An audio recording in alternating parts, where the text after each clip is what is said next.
Marc Bartholomew is the SVP of Out of Home at Dentsu. He works across multiple account teams across the organization to advise on the use of Out of Home. He was previously at Posterscope and at Kinetic Worldwide. Please welcome Marc Bartholomew.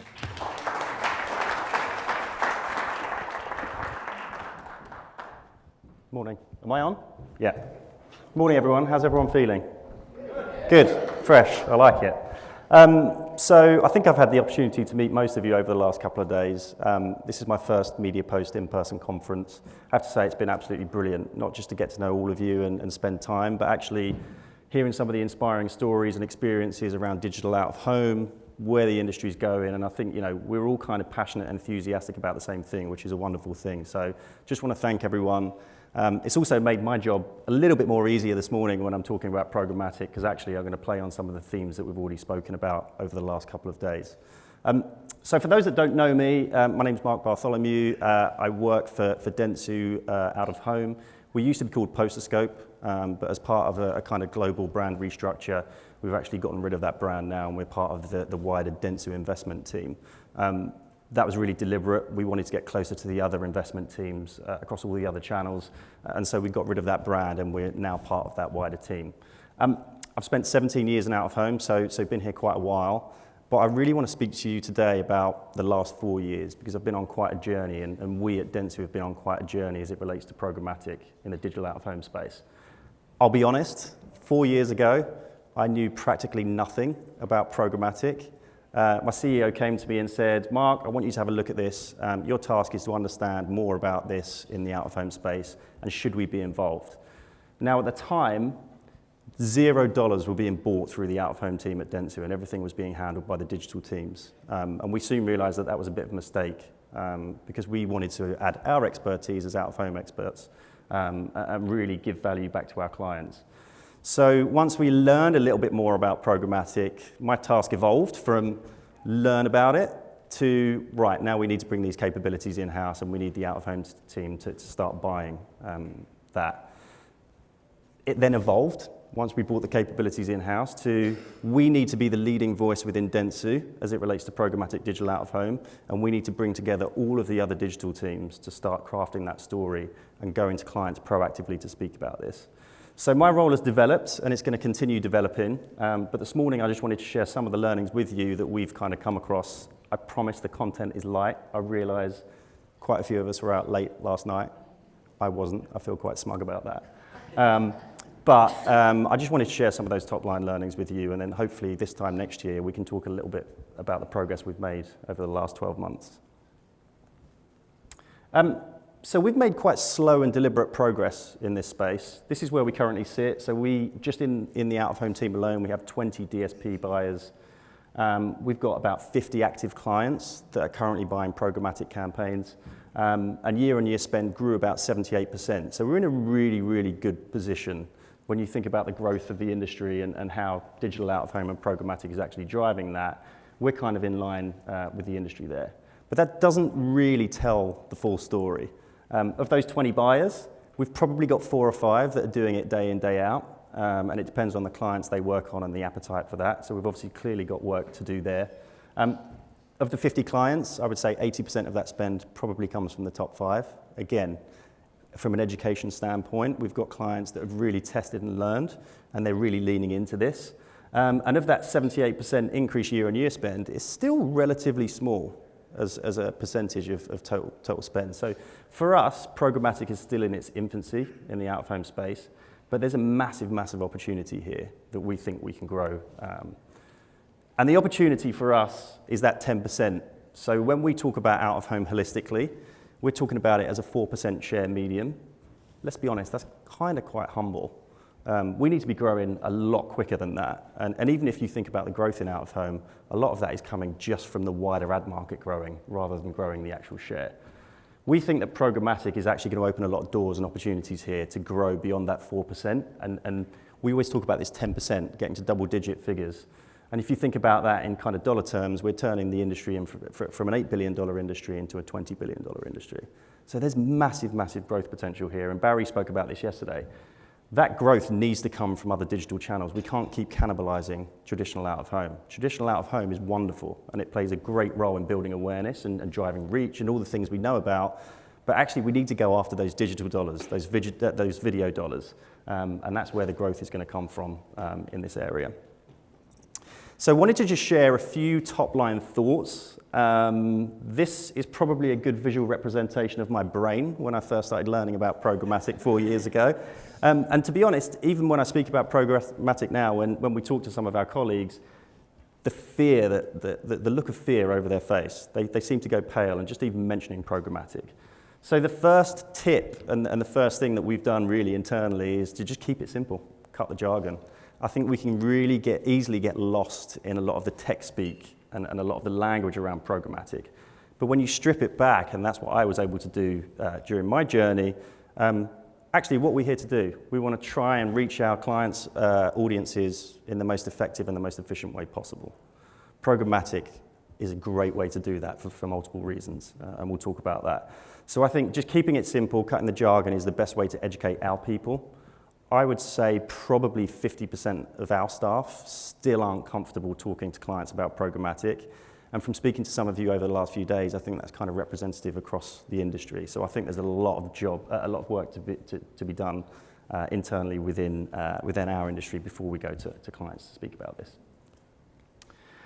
Number two, buyers need to pick up the baton. So I think rightly so, the tech platforms and the vendors have been the ones to really drive the programmatic conversation up until now, and that makes total sense, because that's where the investment has come from, right? So we've been hearing about capabilities, what we can do in the space, but I think we kind of need to evolve that a little bit, and I always think about this as if this was a 4x100 meter relay, we're probably on the first baton pass. We're probably going to go into the second 100 meters, and buyers really need to pick up that conversation.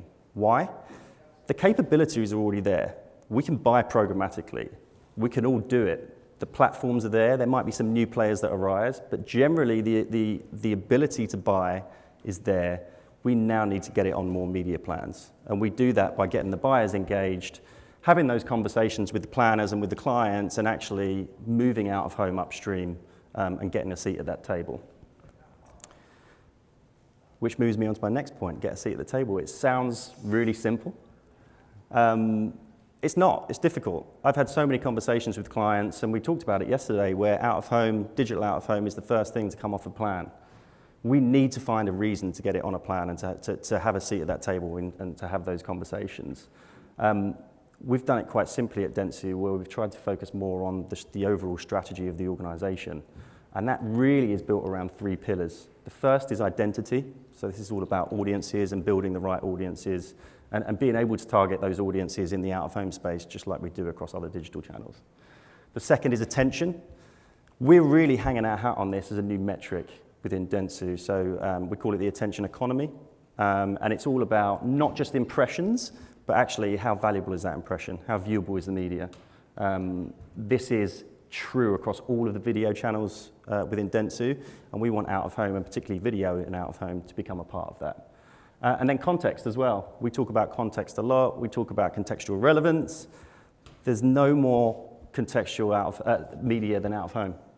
The fact that you've got physical context and you can target people across different touch points throughout the day, when they're in different mindsets, all of this kind of stuff, and obviously digital out-of-home affords us the flexibility to do that much more in this space.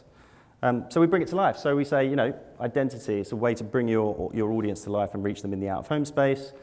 We then use attention to pick the best locations, so which locations are going to garner the attention and give people dwell time and really drive awareness of the brand.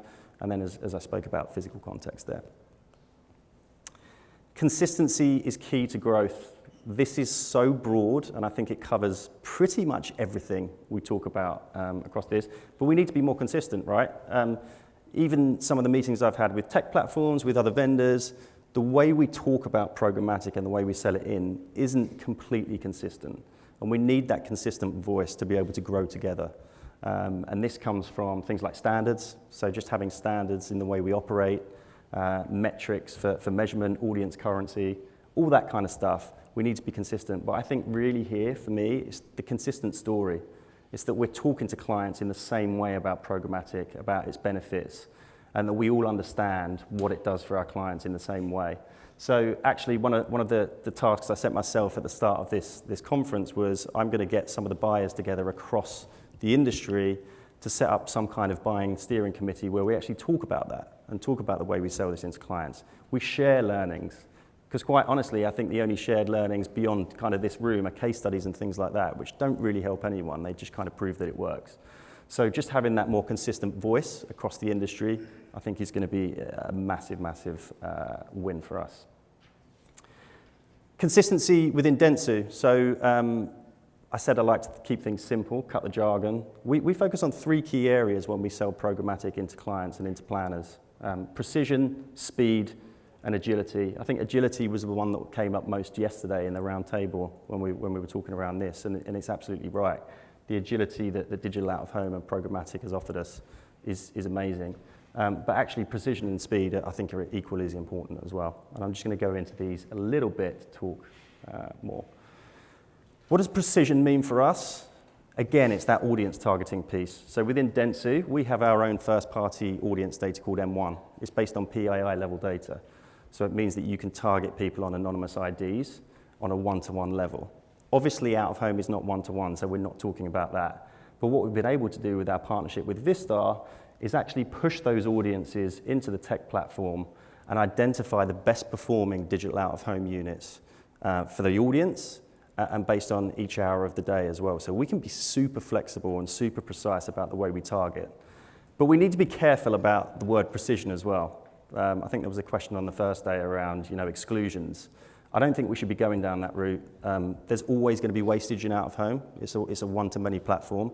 We don't even like to talk about it as wastage. It's bonus impressions for us. You're going to reach the people you want to reach, but you're going to reach a ton of other people. And obviously that has so many benefits as it relates to awareness of the brand and things like that as well. So no wastage, bonus impressions. But crucially for an agency group like Dentsu, it's this omni-channel piece, right? It's the ability to buy out of home in the same way that we buy other channels. So that's all about getting the seat at the table again and just understanding that we can be part of that conversation. And the audience piece is crucial to that. And just the way that we can target smarter by location, time, and context again. All the things that out of home has kind of been quite rigid and inflexible over the years, programmatic opens those doors again to have those conversations. Speed. We got a brief last week for General Motors. I think the brief came in at 4 o'clock on the Wednesday. We got approval by 5 o'clock. The artwork was with us by 5:30 and it was live by 6 a.m. the next day. There's no way that we could have done that with traditional out-of-home. So again, this has just opened a ton of doors and an opportunity to take money from these other digital channels in a really meaningful way. It also allows clients to actually make decisions in real time and use out-of-home to kind of act on those decisions. Also, business outcomes and market conditions. If they need to pull spend or if there's a particular news story that may be unfavorable to the brand or the category, they can suddenly come out of market. Or if they need to do the opposite and speak quite positively about a particular topic, they can do that. There are no booking deadlines, so I don't have to worry about booking space 6 months in advance and the availability. This is an audience play. There's always going to be impressions available, and certainly now. And then artwork lead times. Tired of speaking to clients about 4-week lead times for printing posters when they're booking digital a week in advance.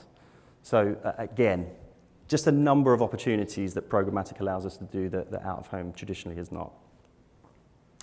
And agility, big one here is moments targeting, the ability to target specific moments in time that we weren't able to do. So whether it's the Super Bowl, whether it's Fashion Week, a lot of the money that we've got coming through the programmatic pipes is targeting these key moments right now. And of course, the pay-per-play piece, I think, for me is really, really important. The fact you're only paying for the inventory that goes live. I can pause a campaign, and I think COVID was the perfect example of this, where we had a ton of campaigns running. We were scrambling to kind of cancel or move a traditional out-of-home, but with programmatic, we could just press a simple button and pause everything. Really, really good use of the medium, and obviously ties into that agility. Real-time optimization, I'll be honest, is something that we haven't really dipped our toes into too much. Jonathan, you spoke about this yesterday. The feedback looping out of home isn't really real-time. But what we have been able to do is optimize maybe 2, 3, 4 weeks into a campaign to understand which creatives run better and then optimize towards them, or if a particular market, particular format is delivering better for our clients, then we focus on those as well. And the final one, we've talked a lot about creative over the last couple of days and the importance of it. We kind of bet heavily on this in 2012 when we purchased a platform called Live Poster. It's an ad-serving platform that effectively populates ads in real time and then pushes them out to digital out-of-home screens. We're currently working with Vistar to incorporate that within our programmatic buys as well, so that whether it's a direct or a programmatic buy, we can deliver dynamic messaging in real time using multiple data sets to really, really drive that relevant message home. And crucial one, define and measure success. I think it's important to start with this, and actually a lot of the conversations we have within dentsu start with what the clients are trying to do, right? So we kind of work backwards from the business outcome and how we can answer that. And we've had a lot of success with it, and what you've found is that the clients that are leaning in, are testing, and they are learning, they're the ones that are now spending more in programmatic. I'll give you a couple of examples from General Motors in a few minutes. But this is so important. If we can't prove it works, we're never going to be able to grow the medium to a 10% share. It's just a fact. So super, super important for us. This is kind of a mix of 3 quotes that I found on LinkedIn over the last few weeks, and it's this notion of stop creating a false distinction between brand and performance. All media performs. It just performs in different ways. We might have to think about how it works, and we might have to think about the time it takes to perform, but every single media channel performs, and that's why it exists. The most important thing is actually to define and measure success and learn from it. And what we say within dentsu is that out-of-home contributes across the purchase funnel. I think we need to be really careful about speaking about out-of-home as a performance channel, because if we do that and then we're matched up against digital channels, we're not really going to stack up because of that last touch attribution and all of the kind of modeling that we're aware of. But what we are aware of is that out-of-home does deliver, and it can deliver across that purchase funnel, and particularly the awareness piece and upper funnel. But I think that the mid-funnel piece is really interesting as well, and it's where we've had a lot of success. Drive to web, drives to store, dealerships, things like that. But the important thing is, and I think what we need to do, certainly in the programmatic space, which we did a while back with traditional out-of-home, is understand how out-of-home works alongside other channels, and particularly how programmatic digital out-of-home works alongside other channels. Because we know it improves the performance of those channels, but I don't think we have enough around the programmatic space to really claim that yet. And the final one, remember it's still out-of-home. When all is said and done, this is just another way to buy the wonderful channel that we've been buying for a number of years. It's exactly the same media. I would argue there are a lot more channels and a lot more environments that we can be live in now. Particularly retail, I think, has come up over the last couple of days quite a lot. We're going to have a big focus on retail media, particularly how we combine e-commerce and physical purchase, and build stories around that for our clients as well. But it's still out of home. It's still out-of-home media. It's still going to drive awareness. It's still going to do all the wonderful things that we know it can do. We've just got a more flexible, fast, and secure way of doing that now. So I wanted to quickly touch on a couple of case studies for General Motors. We heard from Lexus, great presentation on Monday. It was really nice to get the validation, actually, that they're doing similar kind of work to us, because we're using a lot of data, we're measuring, and this one in particular was our first kind of foray into programmatic. It was around the launch of the Chevy Bolt, which was one of GM's first EV cars, first EV launches. We just simply wanted to understand if programmatic worked. So obviously we looked at Volta charging stations, perfect for the EV launch. We activated across key markets across the US. And we leveraged the partnership with Vistar and also our M1 audience to reach EV intenders, so those likely to be in the market to buy an electric vehicle. This is the one slide with stats. Ian, you won't like this, so close your eyes. But we wanted to understand what the perceptions were of the brand. So starting in the top right here, increased perception of the car itself. This was a brand new launch. So we really didn't know how it was going to respond. So we wanted to understand, does programmatic work in the same way that out-of-home does? And we saw, from an exposed group versus control, a massive, massive uplift in positive perceptions of the brand. If you go down to the bottom right, you're looking at the brand metrics, consideration intent, both improved as well. So people weren't just thinking positively about the brand, but they were thinking, oh, this could be a good option for me and potentially something that I would buy in the future. But I think what's really interesting about this one is the actions taken afterwards, and that 49% searched online for further information. That's proof that out-of-home is driving the audience down the purchase funnel and getting them to that consideration phase beyond just the awareness piece. So this was kind of our first foray into programmatic for GM. We wanted to understand if it worked, in its simplest form. But then we wanted to know, well, actually, does it really drive people into dealerships? Similar to the Lexus case study we saw. So we looked at another campaign, and this was the employee discount campaign that runs at the end of the year. So for those not familiar with that, pretty much in December every year, a lot of the car brands will offer employee discounts to everyone to shift some of the remaining product. There are 2 cars that they focused on in this, so we had 2 sets of creative. This is just one of them. But we wanted to understand this time if the programmatic digital out-of-home actually drove people into a dealership.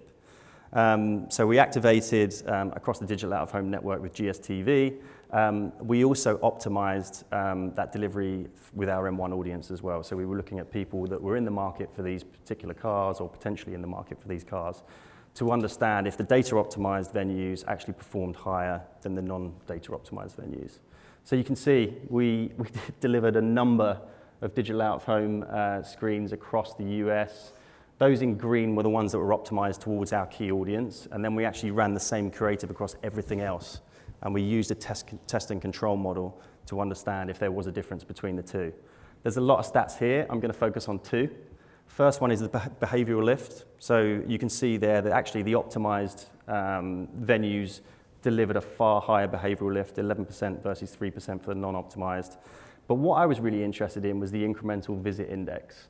So actually using the entire campaign as a base, you can see that the optimized venues by far over-delivered against that campaign. We did have some other figures in here which I had to take out just because they were quite sensitive, but you can see as an index, 78% more likely to visit a dealership if they went to one of those gas station TVs that were optimized by the audience. So again, it's not just proving that programmatic drives people into a dealership, it's proving that the data optimized piece of programmatic and the precision piece is really, really working as well. So that is the journey to the 10%. Some really top-line thoughts there. I know some of it may be controversial, but I think that's why we're here, right, is to have these discussions and talk about the direction of our industry. I think we've got a huge opportunity here to grow the business, but there is a margin for error. And I think if we come together and have a consistent voice across the industry, like I say, we've got an amazing opportunity. Thank you for listening. Mark, thank you so much. Questions?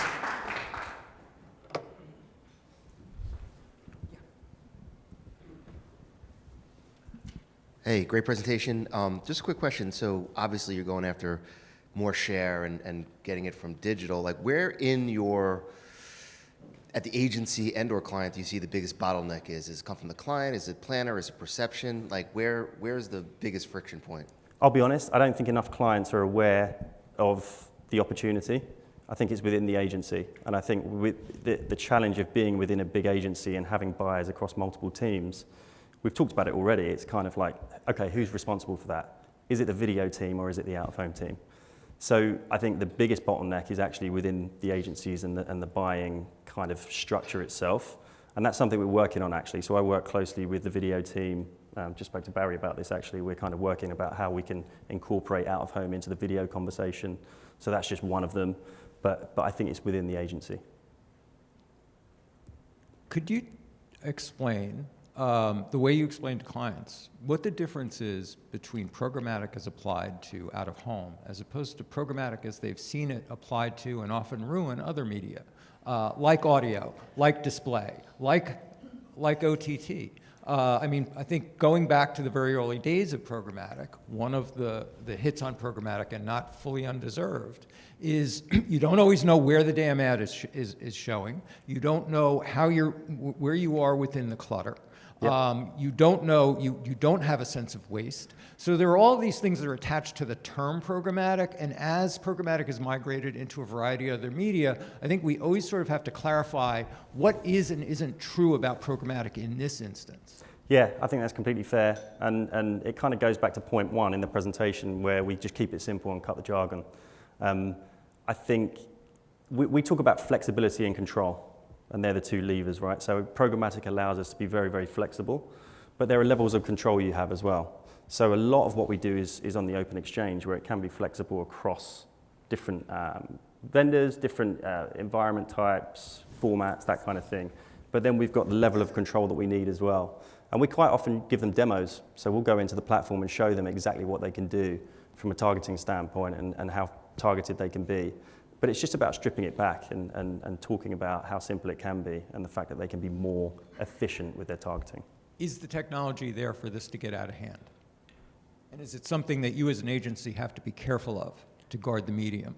Yeah, we've had our fingers burned on this. And this is one of the reasons I went on the journey around learning more about programmatic, is we had some digital buyers execute some digital out-of-home campaigns, and clients were showing up in places and at times that they didn't want to be showing up in.